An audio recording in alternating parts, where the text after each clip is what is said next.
गुण में परिवर्तित हो जाएगा। बोलो भक्त वत्सल भगवान की। तो ये बात किसने बताई? श्री प्रहलाद जी ने बताई अपने पिता हिरण्यकशिपु। बात तो बड़ी अच्छी बताई। चलई जोग जिम भद्र गति यद्यपि सलिल समान। पानी बराबर होता है ना, लेकिन जोग ऐसे ऐसे चलती है पानी में टेढ़ा मेढ़ा। तो दुष्टों का स्वभाव होता है, उनके सामने अच्छी बातें करोगे तो समझेंगे कि ये चापलूसी कर रहे हैं, उल्टा समझेंगे। तो दुष्ट जो था वो हिरण्यकशिपु, उसको आया क्रोध और गोदी से उठा करके दूर पटक दिया। बोला तू लगता है मरना चाहता है, तुम्हारी मृत्यु पास में है, इसलिए तुम्हें ये सब उठपटांग बातें, उल्टी सीधी बातें आती हैं। ये बताओ कि तुम्हारा ईश्वर है कहाँ? भक्त ने कहा कि मेरा ईश्वर कहाँ नहीं है ये पूछो। मेरा ईश्वर कहाँ नहीं है ये पूछो। हे पिताजी, मेरा ईश्वर वो विष्णु नारायण कण कण में है। हिरण्यकशिपु ने कहा अच्छा मेरे में भी है? हाँ पिताजी, आप में भी मेरा ईश्वर है और जो तुम जीवित हो उसी के भरोसे हो। हिरण्यकशिपु ने कहा अच्छा। हिरण्यकशिपु को ये ऐसा क्रोध नहीं आया कि जैसे प्रहलाद ने कहा कि तुम्हारे अंदर है तो तलवार हाथ में थी ही, ऐसे अपने पेट में मार लेता है ना, कि मेरे अंदर का जो विष्णु है मर जाए। क्योंकि दुष्ट भी जो होते हैं ना, ये कितना भी क्रोध हो लेकिन अपने लिए, अपने परिवार के लिए अच्छे होते हैं और दूसरों के लिए यही दुष्ट होते हैं। बोलो श्री बांके बिहारी लाल की जय हो। तो हिरण्यकशिपु ने कहा यहाँ है वहाँ सारा स्थान श्री प्रहलाद जी ने बता दिया और बोले कि क्या निर्जीव वस्तु में भी तुम्हारा भगवान है?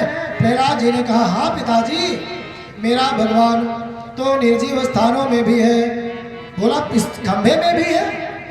प्रहलाद ने कहा कि जी पिताजी, जब मैंने एक बार कह दिया सब जगह है तो इस खंभे में भी मेरा भगवान है। अब जैसे प्रहलाद के मुंह से निकला इस खंभे में भी है, तैसे हिरण्यकशिपु को परम क्रोध की प्राप्ति हुई। इतना क्रोध आया, उठाया गदा और पहुंच गया उस खंभे के पास और इतना तेज प्रहार किया है कि उस प्रहार से खंभा फट गया। तेज की आवाज हुई और उस तेज की आवाज से जितने वहां पर व्यक्ति थे सब के सब मानो बहरे हो गए और कुछ क्षण के लिए वहां अंधेरा सा हो गया और हिरण्यकशिपु भी चकाचौंध रह गया। जैसे कोई बिजली चमकी हो, उस बिजली से चकाचौंध हो गया, किसी को कुछ दिखाई नहीं पड़ा। प्रहलाद आंख मूंदे के बैठे हुए हैं और कुछ क्षण के बाद जब थोड़ा सा अंधकार कम हुआ, उस बिजली की चकाचौंध कम हुई तो सबकी आंख खुली, हिरण्यकशिपु की भी आंख खुली और क्या देखा कि उसी खंभ से एक ऐसा विराट पुरुष उत्पन्न हुआ है जो जिसका सिर जो है शेर का है और शरीर मनुष्य का है। बोलो श्री नृसिंह भगवान की जय हो।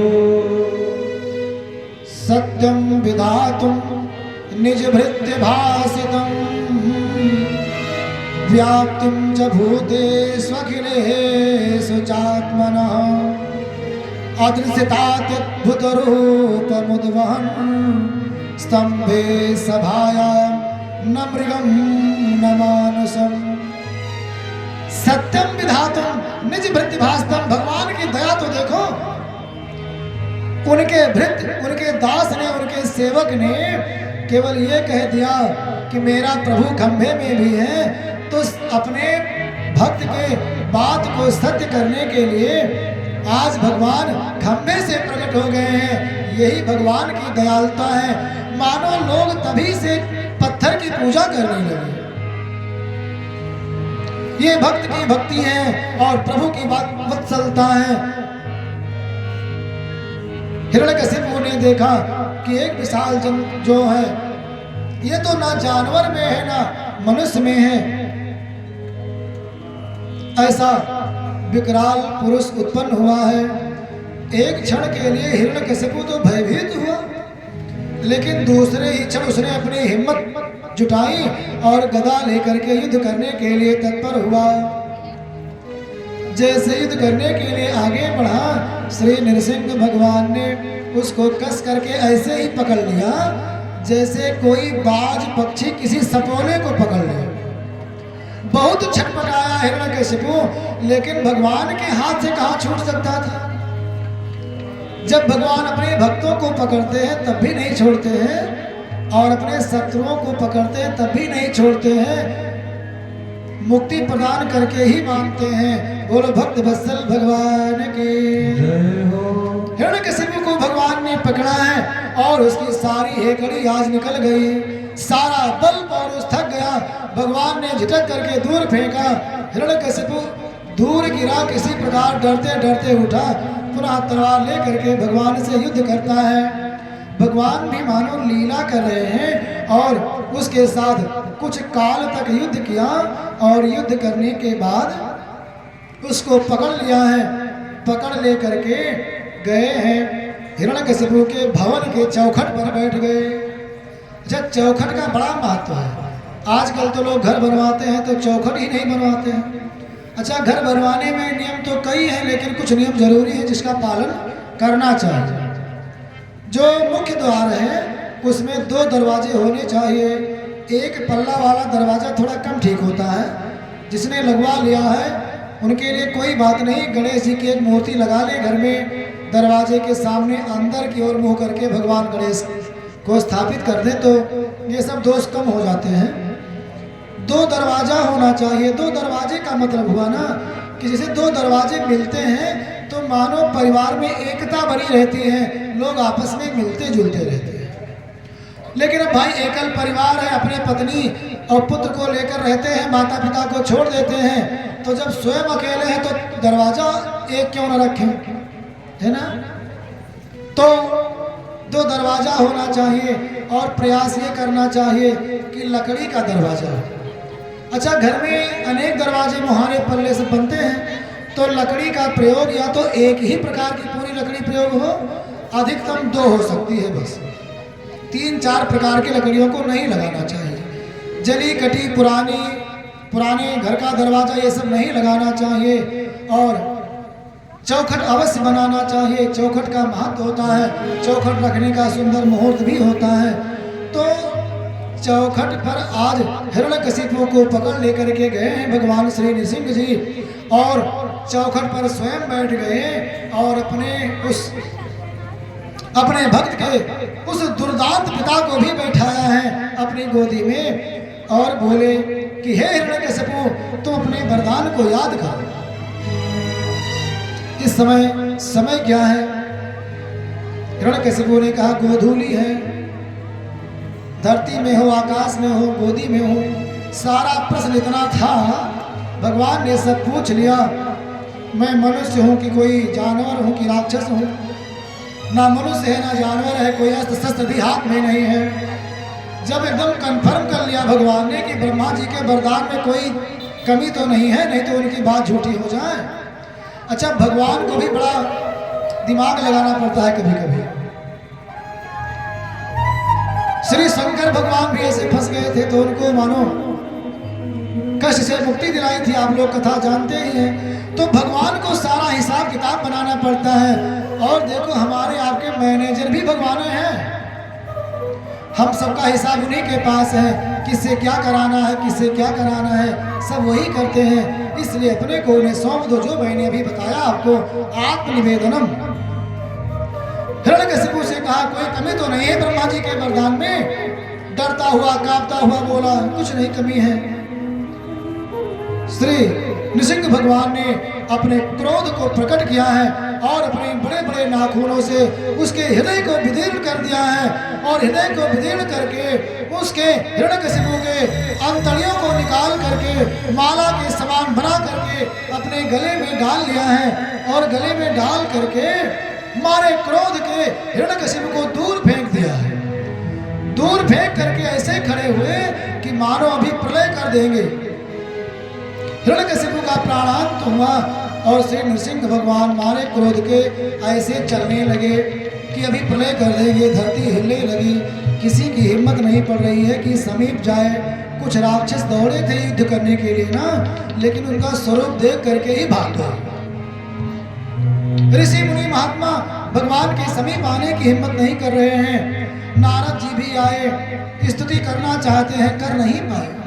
श्री लक्ष्मी जी को भी बुला करके लाए हैं महात्मा जन श्री नारद जी, और श्री लक्ष्मी जी भी कोई स्तुति नहीं कर पाई और मारे डर के हुए वहां से चली गई। बोली मैंने ऐसा स्वरूप तो आज पहली बार देखा है। नारद जी ने प्रहलाद जी को आगे किया, पुत्र तुम ही इनके क्रोध को शांत कर सकते हो। प्रहलाद जी आए हैं और बड़ी ही प्यारी स्तुति की है। 5 वर्ष के बालक हैं, तो 5 वर्ष का बालक कोई बात बोले तो कितना अच्छा लगता है। जब बालक कहा तो तरी बाता हो मुदित मन पितु और माता। ब्रह्मा दया सुरगणा मुनयोथ सिद्धा सत्त्वैकतानमतयो वचसां प्रवाहे नाराधितुं पुरगणैर्रधुना पिपिप्रुः किं तुष्टुमर्हति समे हरिरुग्रजाते। पूज्य अग्रज पंडित सुभाष चंद्र शास्त्री जी का स्वागत सादर प्रणाम है। और अगर आपकी इच्छा हो तो हरिओम जी मंच पर सादर लेकर आप बैठाएं, विराजमान करें। बड़ी ही प्यारी स्तुति सुंदर सुंदर वचनों में सुंदर भाव में बोले हैं कि हे प्रभु ब्रह्मा आदि देवता ऋषि मुनि भी आपकी स्तुति नहीं कर सकते हैं। सत्गुण रजगुण तमोगुण ये तीनों गुणों से आप परे हैं। सतोगुण वाले भी आपको नहीं प्राप्त कर पाते हैं। हे प्रभु नाराधितुं पुरगणैर्रधुना पिपिप्रुः। आज तक तुम्हारी आराधना करके बड़े बड़े अमलात्मा विमलात्मा महात्मा संत जन आपको संतुष्ट करने में सक्षम नहीं हुए हैं। जब तक उनके हृदय में भक्ति का संचार न हो तो मैं क्या कर सकता हूँ। मैं तो एक छोटा सा बालक हूँ, इसलिए मैं आपकी स्तुति किस प्रकार से करूँ। किम तुष्टुमर्हति हरि उग्र जाते। हे प्रभु आप तो वैसे ही हमारी इंद्रियों आदि से पहुँचे हुए नहीं हैं, अगोचर हैं, अगम हैं, हम आप तक नहीं पहुँच सकते। आज तो आप उग्र जाति, उग्र माने क्रोध करने वाले कठोर जाति में जन्म लिए हो। आज तो आप बाघ बन करके आए हो। तो जब आपका सौम्य स्वरूप रहता है तब तो स्तुति कर ही नहीं पाता है कोई। आज तो आप बब्बर शेर बने हो, आज आपकी स्तुति कैसे कर सकते हैं। हे प्रभु फिर भी मैं जानता हूँ कि आपका स्वभाव बड़ा दयालु है, आप मेरे ऊपर प्रसन्न होंगे। हे प्रभु मेरे ऊपर कृपा करो। स्तुति तो बड़ी सुंदर की है श्री प्रहलाद जी ने। खाली स्तुति कही जाए तो कथा पूरी हो जाएगी। हमारे यजमान जी का आदेश रहता है कि कथा केवल 2 घंटे हुआ करे। थोड़ा बैठने में समस्या है इनको, तो मैंने कहा है कि आप थोड़ा टहला करें, कुर्सी पर बैठे, कोई बात नहीं है। और 4 घंटे में कथा पूरी नहीं हो पाती है, 2 घंटे में कैसी पूरी करें। और आज तो भगवान का जन्म का प्रसंग है, भक्तों के चरित्र हैं, तो हम प्रयास करेंगे कथा जल्दी समाप्त हो। लेकिन घड़ी भी बहुत तेज चलती है, कभी कभी दबाव में कथा भी बहुत तेज करने लग जाते हैं हम। लेकिन जो कुछ भगवान का चित्र हो जाए, आप लोग खुद समझदार हैं, उनके चरणों में प्रेम हो जाए, इतना ही बहुत है। कहते हैं तवाम तस्यांधि निपाद पदमजे निवेशदात्मा कथमन्नेदिच्छति। हे प्रभु आपके चरणों में केवल आत्मा लग जाए, मन लग जाए, यही आपकी सबसे बड़ी स्तुति है। इसलिए हे प्रभु हे नाथ मैं आपका एक अकिंचन दास हूँ, मेरे पास कोई साधन नहीं है। कृपा करके मुझे आप अपना लीजिए और अपने क्रोध को शांत करके सौम्य स्वरूप दिखाइए।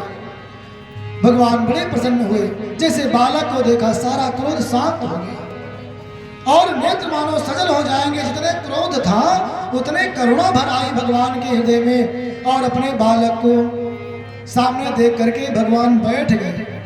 बालक छोटा सा था तो उनके बराबर में आकर के भगवान बैठ गए हैं और अपनी गोदी में अपनी जंघा पर बैठा करके बालों को सहलाने लगे और बड़े प्रेम से कहते हैं क्षन्तव्यमंग यदि में समय विलंबा। हे भक्त मेरे कारण तुम्हें बहुत कष्ट सहना पड़ा। मेरे नामों के कारण तुम्हें हिरण्यकशिपु ने कितना दंड दिया, लेकिन तुमने मेरा नाम का त्याग नहीं किया। मेरे कारण तुम्हें बहुत दुख हुआ। हे पुत्र, अगर मुझे आने में देर हुई हो, क्षंतव्य, मुझे क्षमा करो। अंग, अपना अंग बता रहे हैं। भगवान कहते हैं कि तुम मेरे अंग हो। जो पुत्र होता है ना, वो पिता का अंग ही होता है। पिता वह जायते पुत्र, पिता ही पुत्र बन करके जन्म लेता है, ऐसा शास्त्र का वचन है। तो पिता पुत्र में कोई अंतर नहीं होता। इसलिए भगवान ने कहा कि हे मेरे अंग, हे मेरे पुत्र, अगर मुझे विलंब हुआ हो तो मुझे क्षमा करो। परमपिता परमात्मा इतने बड़े हैं और इतने छोटे बालक से क्षमा मांग रहे हैं। प्रधानमंत्री यहाँ क्षमा मांगने लगे कि राष्ट्रपति,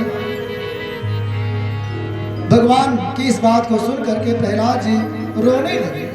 रोते हुए कहते हैं कि हे प्रभु, आप मुझे क्षमा करें, मेरे कारण से आपको ये रूप लेना पड़ा, पत्थर से प्रकट होना पड़ा।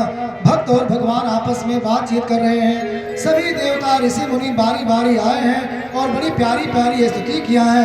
और भगवान ने कहा प्रहलाद से कि प्रहलाद भद्रंते प्रीतो हम ते असुरोत्तम, हे असुरोत्तम, राक्षस कुल में जन्म लेने वाले मेरे बालक, मैं तुम्हारे ऊपर बहुत प्रसन्न हूँ। तुम्हारा कल्याण हो, क्या चाहते हो? प्रहलाद ने कहा मुझे कुछ नहीं चाहिए। भगवान ने कहा कुछ तो ले लो। तो बोले मेरे पिताजी का उद्धार हो जाए, आपका पद मिल जाए। भगवान ने कहा अरे तुम्हारे पिता ही नहीं, तुम्हारी 21 पीढ़ी तर गई। तुम जैसा भक्त अगर घर में आ जाए तो 21 पीढ़ी तर जाती है, उस घर में पाप रह ही नहीं जाता है। हे पुत्र, तुम इसकी चिंता क्यों करते हो? भगवान ने प्रहलाद को आशीर्वाद दिया है और सब महात्मा जन सुंदर सेवा और सद्भाव सुंदर स्तुति करते हैं। तेरी मेहरबानी का है बोझ इतना, तेरी मेहरबानी का है बोझ इतना, जिसे मैं उठाने के काबिल नहीं हूँ। तेरी मेहरबानी का है बोझ इतना, जिसे मैं उठाने के काबिल नहीं हूँ। तेरी मेहरबानी का है बोझ इतना, जिसे मैं उठाने के काबिल नहीं हूँ।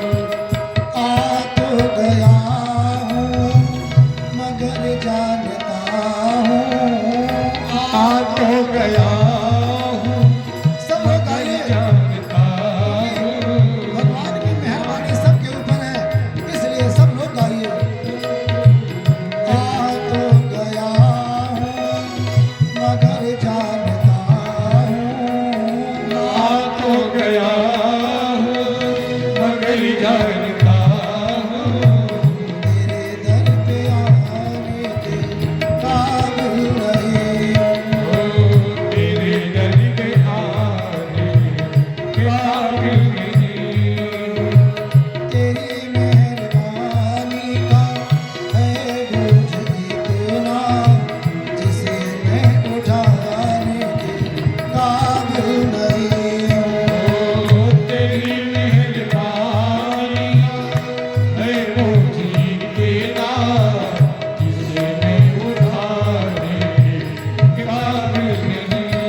जितना दिया मेरे दाता ने, जितनी मेरी औकात न थी, ये तो तेरा करम है दाता, मुझ में कोई ऐसी बात न थी। बोलो श्री भक्त वत्सल भगवान की जय हो। भगवान ने अपने भक्तों पर कृपा की है। श्री सुखदेव महाराज त्रिपुर दहन की कथा कहते हैं और उसके बाद मनवंतरों का वर्णन किया है। मनवंतर वर्णन करने के बाद में एक बड़ी ही सुंदर कथा सुनाते हैं। भगवान श्री सुखदेव जी महाराज कहते हैं कि हे राजन, भगवान ने केवल मनुष्यों पर ही कृपा नहीं किया है, भगवान ने जीव जंतुओं पर भी कृपा किया है, यहाँ तक कि जानवरों पर भी कृपा किया है। कहते हैं कि भगवान एक गजराज पर भी कृपा करते हैं, जो ग्राह के द्वारा पकड़ा गया था। ग्राह ने गजराज को पकड़ा और गजराज ने अपना पूरा बल लगाया। समस्त परिवार परिकर के साथ जल क्रीड़ा करने के लिए गया हुआ था। हमारा भी यही स्वभाव है, भगवान को भूल करके अपने परिवार में मदमस्त रहते हैं। जब कोई आफत आती है तो भगवान को छोड़ करके यही के लोगों को बुलाते हैं। जितने हथिनियां थी, अन्य साथी हाथी थे, परिवार के अन्य जन थे, पुत्र थे, सब ने सूंड में सूंड फंसा करके, सूंड में सूंड फंसा करके और अपने उस हाथी को, अपने मुखिया को निकालने का पूरा प्रयास किया, लेकिन कोई सफल नहीं हुआ। क्योंकि जल जंतु जो ग्राह था, जिसको मगरमच्छ कहते हैं, वो जल का जंतु है, जल में उसका बल कई गुना हो जाता है। और वो धीरे धीरे करके गहराई में खींचता चला गया। जब साथियों ने समझा कि हम भी मर जाएंगे साथ में, तो इनके साथ कौन मरे बूढ़ों के साथ में, है ना। अब वो तो बूढ़े हो ही गए हैं और चले हम भी अपना जीवन गंवावें। तो सबने सोचा जाने दो, और छोड़ छोड़ करके सब बाहर खड़े हो गए मेढक की तरह। सब बाहर खड़े होकर केवल तमाशा देख रहे हैं। गजराज अपना बल लगा रहा है, धीरे धीरे करके अंदर की ओर जा रहा है। सूंड बचा है, नाक का छिद्र बचा है पानी जाने के लिए। तो कुछ महात्मा जन तो कहते हैं कि उसी सरोवर में कुछ कमल खिले थे, उन्हीं कमल को लेकर के उसने भगवान का स्तवन किया है। लेकिन उसके पास इतना समय नहीं था कि वो कमल तोड़ता तब स्तुति करता। कभी कभी ऐसा अवसर आता है ना कि भगवान को मुझे केवल श्रद्धा सुमन ही अर्पित करने का मौका होता है, और उस श्रद्धा सुमन का ज्यादा महत्व है, क्योंकि मानसिक पूजा में भगवान का साक्षात दर्शन होता है। सामने मूर्ति है, शालिग्राम भगवान है, उनको नहला रहे हैं, धुला रहे हैं, उस समय मेरा ध्यान अलग भी हो जाता है गाय गोरू में, है ना। लेकिन जब निराकार जो मानसिक पूजा की स्थिति होती है, उसमें भगवान का दर्शन बराबर होता रहता है, तो उसके पास जरा भी समय नहीं है। उसने केवल भगवान का स्तवन किया है। और यहाँ श्री भगवान कहते हैं सुखदेव जी कि एवं व्यवस्थो बुद्ध्या समाधाय मनोहृदि जजाप परमं जाप्यम प्राग्जन्मानुशिक्षितम्। यहाँ बड़ी सुंदर बात श्री सुखदेव जी ने कहा है कि एवं व्यवस्थो बुद्धिया, अपनी बुद्धि को व्यवस्थित किया उसने, अर्थात सब तरफ से अपनी बुद्धि को हटा लिया। जितने यहाँ के साधन से संसार के साथी बनाती ना, सबसे अपनी बुद्धि को हटाया। एवं इस तरह से व्यवस्थो बुद्धिया, अपनी बुद्धि को व्यवस्थित किया। और जजाप परमम जाप्यम, परम मंत्र का जप करना शुरू किया है। उसको परम मंत्र मिला कहाँ से? तो दूसरी पंक्ति में श्री सुखदेव जी कहते हैं प्राग जन्मानुशिक्षितम, जो उसको पूर्व जन्म में संस्कार के रूप में मिला था। बोलो श्री बांके बिहारी लाल की जय हो। हमें चाहे बाल्यावस्था में कोई गुण मिल जाए किसी से, और चाहे पूर्व जन्म का कोई पुण्य या संस्कार हो, वो कभी ना कभी फलित हो जाता है। आज वही फलित हुआ, और गजराज ने जो पहले जन्म में सीखा था वही नाम आज ध्यान आ गया और भगवान का ध्यान करने लगा है। उसने किसी का नाम नहीं लिया कि शंकर जी बचाओ, दुर्गा महारानी बचाओ, हनुमान जी बचाओ, विष्णु भगवान आओ, किसी का नाम नहीं लिया। उसने क्या कहा? ओम नमो भगवते, ओम नमो भगवते तस्मै यदेतच्चिदात्मकं पुरुषायादि बीजाय परेशायाभि धीमहि। हे परम पिता परमात्मा, हे परम पुरुष, हे आदि बीज, संसार को प्रकट करने वाले ईश्वर, आकर के मेरी रक्षा कर। परम पिता परमात्मा का ध्यान किया है, आदि जगन्नाथ का ध्यान किया है, उसने किसी का नाम नहीं लिया, केवल परम सत्य का ध्यान किया है। और भगवान को जैसे जरा सी भनक लगी कि मेरा भक्त मुझे पुकार रहा है, तुरंत ही अपने आसन को छोड़ करके दौड़ पड़े हैं। मन में विचार आया कि अगर मैं स्वयं जाऊंगा हो सकता है देर लग जाए, इसलिए अपने सुदर्शन चक्र को भगवान ने पहले भेज दिया। सुदर्शन चक्र आया है और ग्राह के सिर को काट करके धड़ से अलग कर दिया है और गजराज के पांव को मुक्त कराया है। बोलो भक्त वत्सल भगवान की। जैसे ग्राह का सर कटा और उस गजराज का पैर उस मगरमच्छ के मुंह से छूटा है ना, तब तक भगवान भी आ गए। गजराज ने देखा कि मेरे प्रभु परम पिता परमात्मा मेरे सामने आ गए हैं। उनको देख करके हृदय गदगद हो गया। अभी तक तो करुणा के अश्रु बह रहे थे ना। देखो, आंसू दो प्रकार के होते हैं। जब करुणा में रोया जाता है तो आंसू थोड़ा सा गर्म और कसैले होते हैं, और जब प्रेम में रोते हैं, कोई रोता है भक्त, तो वो आंसू गर्म नहीं होता है, वो शीत होता है, ठंडा होता है। जो करुणा के अश्रु रो रहा था गजराज, आज वो प्रेमाश्रु रोने लगा। भगवान को ऐसे देख रहा है मानो भी अपने नेत्रों में बसा लेगा। भगवान को देख करके नेत्र को बंद किया, मानो नेत्रों से बाहर जाने नहीं देना चाहता है और कोई स्तुति नहीं कर पा रहा है। आंखों को खोला है, बाहर निकला, अपने परिवार के साथ भगवान की परिक्रमा की है और बारंबार प्रणाम किया है, फिर स्तुति किया है। यहाँ भक्तजन कहते हैं कि गजराज ने भगवान से पूछा, प्रभु आप मेरा उद्धार करने आए थे कि ग्राह का? तो भगवान ने उत्तर दिया कि देखो भक्त, अपने भक्त का उद्धार तो मैं बाद में करता हूँ, जो मेरे भक्त के पांव को पकड़ता है उसका उद्धार मैं पहले करता हूँ। बोलो भक्त वत्सल भगवान की। इसलिए उस ग्राह ने तुम्हारा चरण पकड़ा था, इसलिए पहले उसका उद्धार करना आवश्यक था। गजराज को इस तरह से मुक्त किया है। श्री नारद जी कहते हैं कि हे राजन युधिष्ठिर, भगवान का यही कारुण्य है, यही उनकी वत्सलता है, यही करुणा है, और यही अगर व्यक्ति समझ जाए तो फिर उसको भटकने की आवश्यकता नहीं है। श्री सुखदेव स्वामी ने समुद्र मंथन का बड़ा ही सुंदर चरित्र कहा है। समुद्र मंथन और कुछ नहीं है, समुद्र मंथन हमारे जीवन का श्रम है। हमें कुछ प्राप्त करना हो ना तो पहले मंथन करना पड़ता है, परिश्रम करना पड़ता है और उसमें सबको लगना पड़ता है।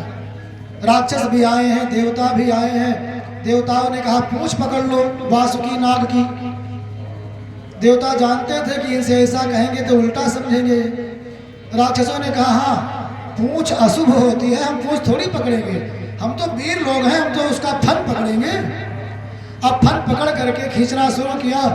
वो वासुकी नाग का शरीर गर्म हुआ, विष निकलने लगा, आधे राक्षस तो उसी में खत्म हो गए। समुद्र मंथन हुआ है, 14 प्रकार के रत्न निकले हैं। श्री विश्रंभा वारुणी शंख सुधा गजराज उच्च श्रवाहया मणि कल्पतरु धन लक्ष्मी जी धनवंतर महाराज अमृत लेकर के निकले हैं। इस तरह से 14 प्रकार के रत्न निकले।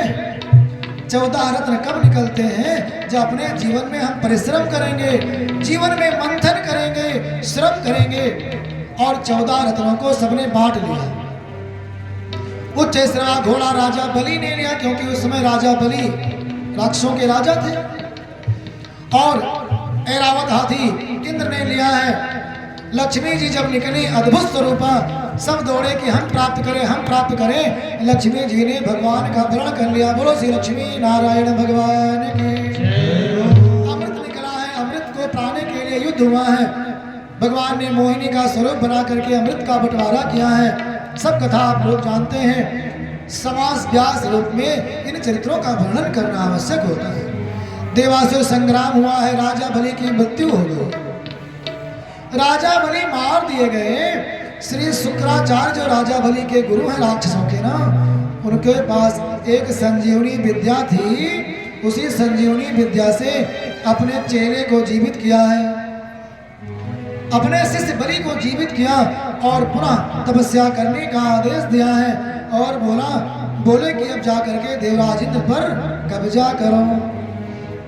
राजा बलि ने अनेकों यज्ञ किए हैं, अपने बल को बढ़ाया है और अपने शत्रु इंद्र के ऊपर कब्जा किया है। ये प्रहलाद के नाती हैं। तो जब वंश ही इतना पावन है और बलवान है तो राजा बलि भी बलवान है। अब राक्षस कुल में जन्म हुआ है तो देवताओं से बैर तो रहेगा ही। तो इस प्रकार से राजा बलि ने यज्ञ किया और आज ऐसा यज्ञ कर रहे हैं जो सर्वजित यज्ञ है। उस यज्ञ के सफल होने के बाद राजा बलि का संपूर्ण ब्रह्मांड में अधिपत्य हो जाएगा। देवताओं ने विनती किया, प्रभु कोई उपाय कीजिए। इधर भगवान भी जानते हैं कि मेरे भक्त कश्यप और अदिति महाराज मेरे लिए प्रतीक्षा कर रहे हैं। श्री कश्यप महाराज ने अपनी पत्नी देवी अदिति को पयोव्रत करने का सुझाव दिया है। फाल्गुन के महीने में केवल दूध पी करके पुत्र चाहने वाली माताएं करती हैं इस व्रत को और श्री भगवान के मंत्र का जप करती हैं। यही पयोव्रत माता अदिति ने किया है। समय प्राप्त करके द्वादशी तिथि को श्री भगवान एक छोटे से वामन के रूप में प्रकट हुए हैं। बोलो श्री वामन भगवान की। ऐसा अद्भुत बालक देखा कश्यप अदिति महाराज हर्षित हो गए। सारे देवता आए हैं। ब्रह्मा जी ने कमंडल दिया, लक्ष्मी जी ने अजिन दिया है। सब देवताओं ने अपना अपना कुछ ना कुछ प्रदान किया है। वरुण जी ने छत्र दिया है।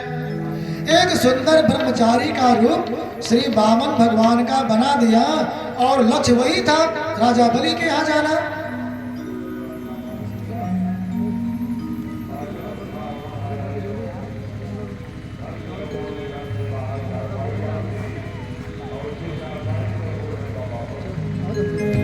बोलो श्री वामन भगवान की जय हो। तो श्री वामन भगवान जानते हैं मुझे क्या करना है। आज यज्ञ पूरा होने वाला है, पूर्णाहुति होनी है। तो उसी समय श्री वामन भगवान राजा बलि के यहाँ पहुँच गए और जैसे सुंदर बटुक को देखा है भगवान के स्वरूप को, राजा बलि ने अपने यज्ञशाला में खड़े हो गए। और वही नहीं जितने संत महात्मा थे, ऋतु थे, होता अध्वर्यु उद्गाता, सबके सब खड़े हो गए उस वामन भगवान के अद्भुत रूप को देख करके और सब उनके स्वागत के लिए तत्पर हो गए। हरि वामन वेश बनाए बलिराज